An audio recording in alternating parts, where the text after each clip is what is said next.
Just fucking do it. Subscribe now.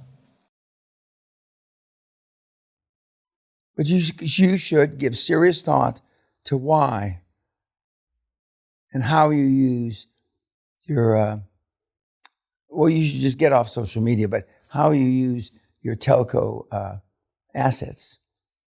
And when you start keeping track of what you do on a daily basis and how it's related to making money, how it's related to you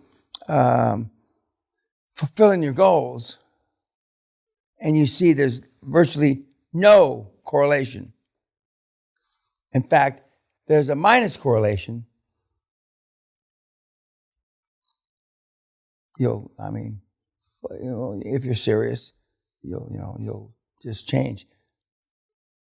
But my life is 1,000 times more productive than anybody in this room, and nobody can call me on a cell phone.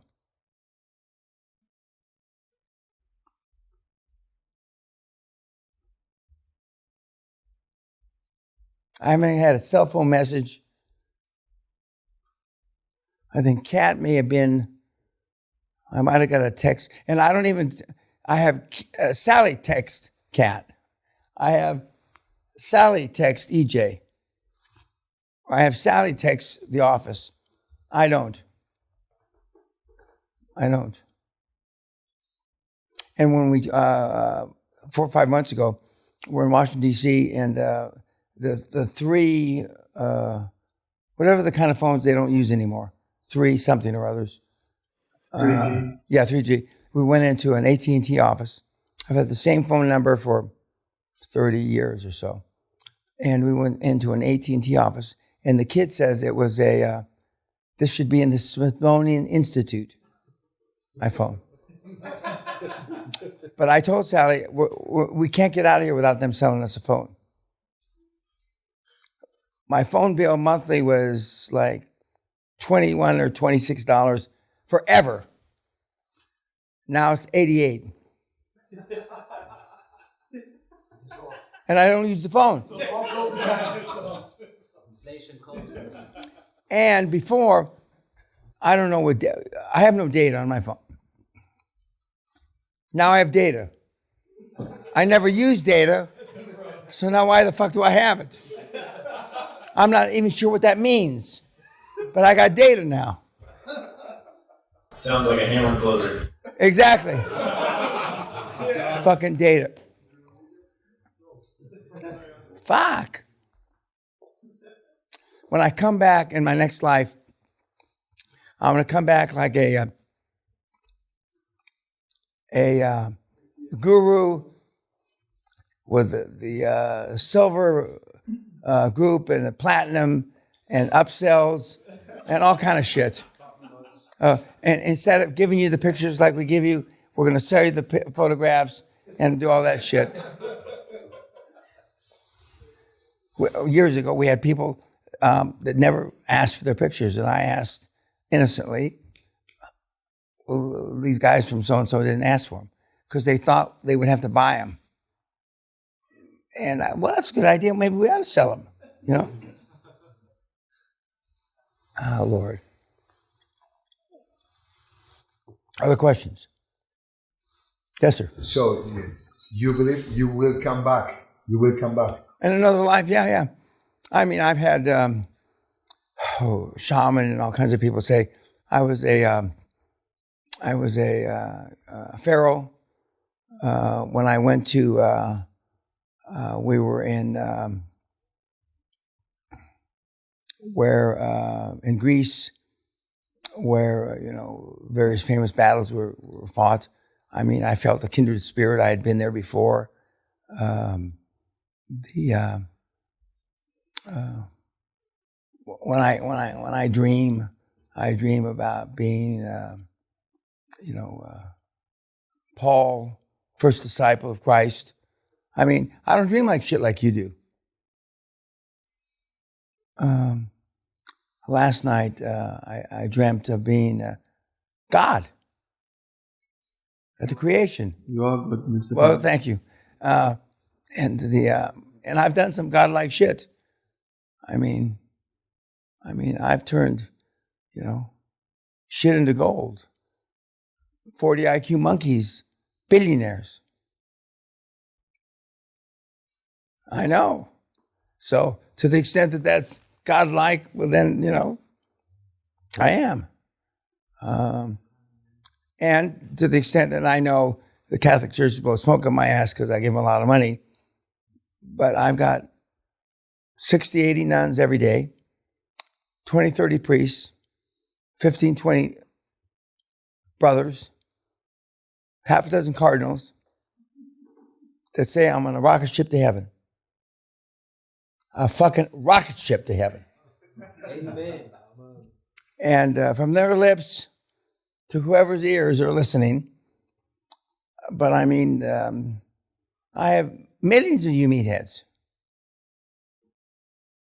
Millions. Yet I have the lowest social media following, I think, of anybody. But that's not the real market. Money talks and bullshit walks. And the kids, have done a lot of good. And so I live vicariously, so to speak, for the good that you'll do, in the world. Although I'm not too worried about it because I think the world's fucked, as I've already told you countless times. And whoever's keeping records after the asteroid hits us in 2142, and hopefully my YouTubes don't go down the toilets, they're going to say, just as I predicted negative oil, just as I've predicted a lot of shit. And it's so obvious to me, but not obvious to you. And I don't understand that, but I stopped worrying about it a long, long time ago.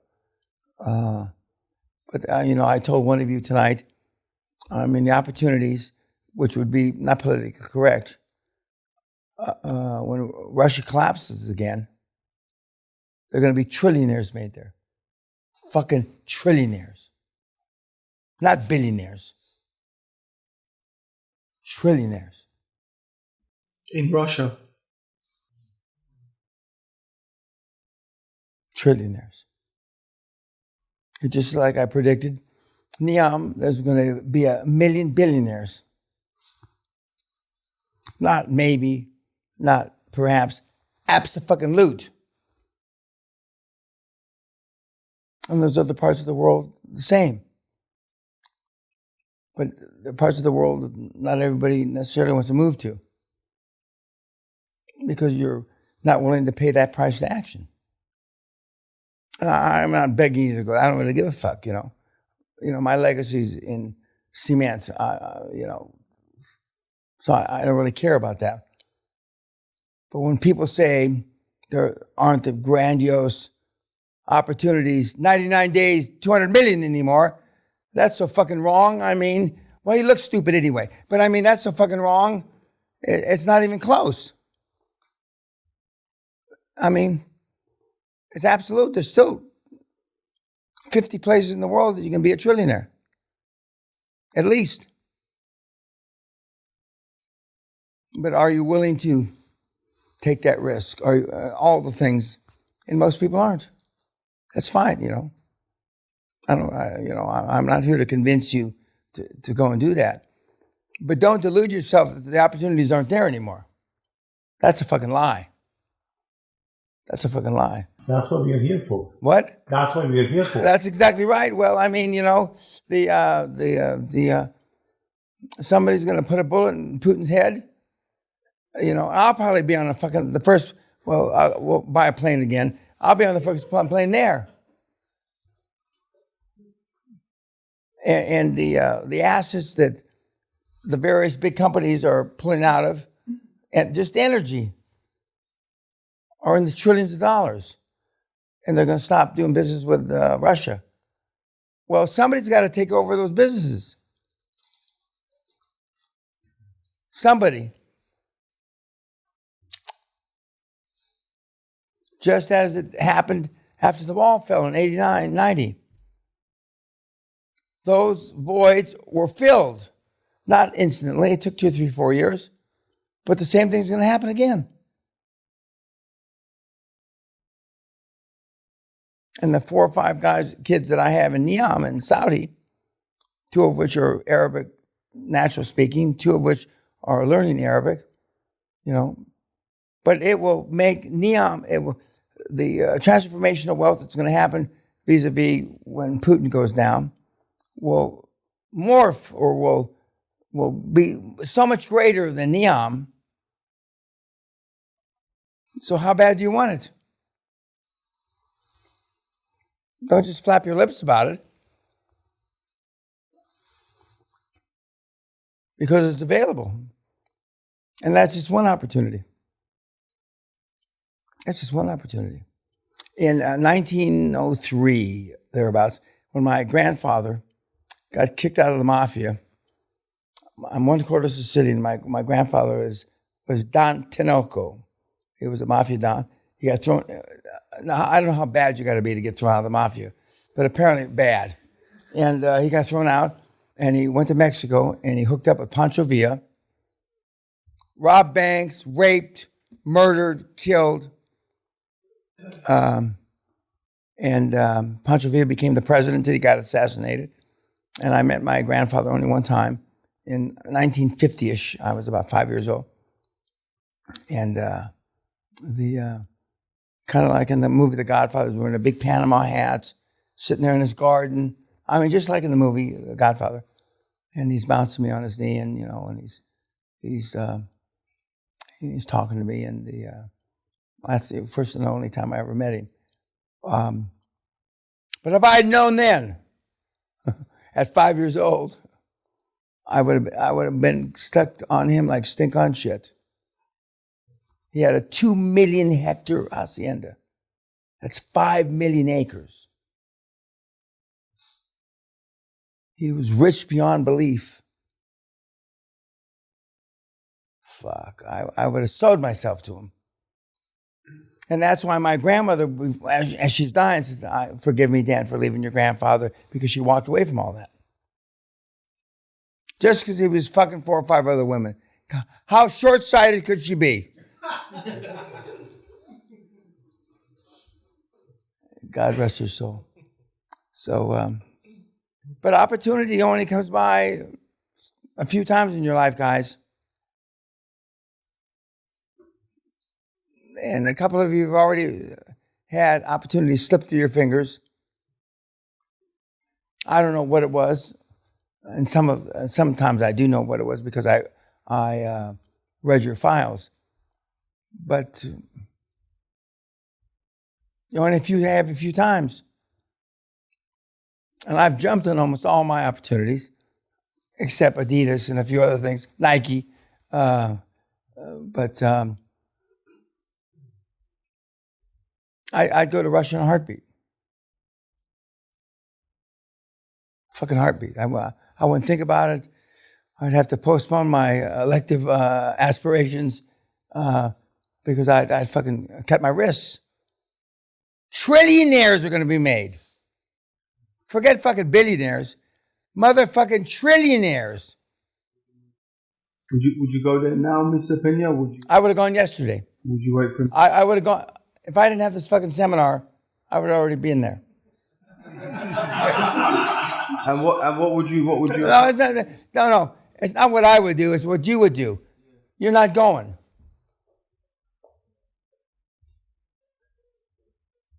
You got to get back and go to your daughter's whatever. You got to go back and get your monthly fuck from the old piece of shit you're married to. You got to go. You're not going to do it. I've had discussions like this for 30 years. And somebody told me maybe 4 or 5 years ago, Dan, you're the only one that does any outrageous shit anymore. And I'm not the only one. There are other outrageous guys. But see, you're more worried about the consequences if it went wrong. I don't even consider that.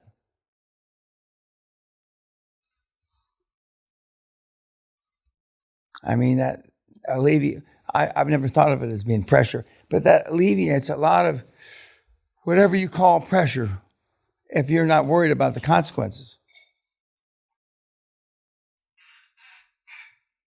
That's why I'm pretty sure that If I hadn't decided to get out of the military, which I loved, I'd probably be dead with, posthumously in the Medal of Honor because I'm crazy. I jump on a grenade to save this black piece of shit. I jump on a grenade to save China woman. I mean, that's how I am. That's just how I am.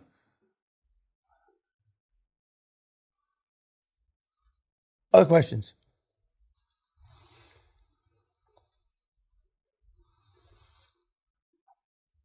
I remember standing for that picture. God. Unbelievable. No more questions, kid. I'm going to leave you to your own devices. Let you drink. Who's the first to leave tomorrow morning? What time? I'll be out here at 6:30. 5:30. 3. 3? Jesus Christ. Who's 3? Okay, muscle man. God damn. Although, I mean, I shouldn't, laugh or point fingers of indignation. When I used to travel, I mean, I'd sleep in the cab, sleep at the airport, get on planes. There weren't enough hours in the day. A famous story, when I spoke at Boston University a number of years ago, where our daughter went, I was flying from Boston to D.C., and there's a shuttle. And so I'm sitting in front of what they call it, and I fall asleep and missed the first flight. And there's a Hispanic Mexican girl who's the flight attendant, who's behind what do you call it. And she says, "Oh, Mr. Peña, I'm so," and she took it her responsibility to not wake me up. Okay, don't worry about it. So when I had a couple of drinks at the bar, and they canceled the second flight, so there's another flight. I missed that one. Now, arguably because I didn't hear because I'm drinking. Then I missed the third flight. So this flight attendant, who was cute as a bug in a rug, she didn't ask me to go home, but she says she gave me coupons so I could stay at the Hilton at the airport, And but I didn't because I was afraid I'd go there and I'd oversleep. So I sat in the same thing. Where's the flight going tomorrow morning, the first shuttle? She said, well, it's not here. It's over here down. So she came and sat me. She got me a blanket like an old person. I wasn't old then. And I didn't miss that flight. But I used to sleep at airports all the time. All the time. And before I started to make any money, I used to take Greyhound buses across the United States. And I used to take, when I was still in the reserves, you could take a Greyhound bus, a trip that would normally cost $89, you could take like for $15. And you could take trains for a lot less. And you could stay at a Sheraton and Hilton for a lot less money. And I did all that. I didn't have any fucking money. You guys are rich compared to I was when I was starting this. You guys are fucking rich. That was on your 10 years that you said. Correct. But at the end of that 10 years, well, I didn't know it was going to be 10 years. I would have blown my brains out. I wouldn't even look back. Because I knew in my heart where my heart's supposed to be. I knew in my heart and my brains, and to the extent that I did spreadsheets and I did these calculations. If this works like I think it works, if this works like I know it works, I should have several $100 million at the end of 10 years. And I did. I did. And those dollars now are billions, but I said, if I don't fuck this up, if I don't lose focus, I've got to have $400, $500, $600 million. I mean, if I'm a tenth of the man I know I am, and I did. I did. But as Simon Bill said, it's fucking hard. It is, kids. It's fucking hard. It's not easy by any stretch of the imagination. But I was able to stay focused.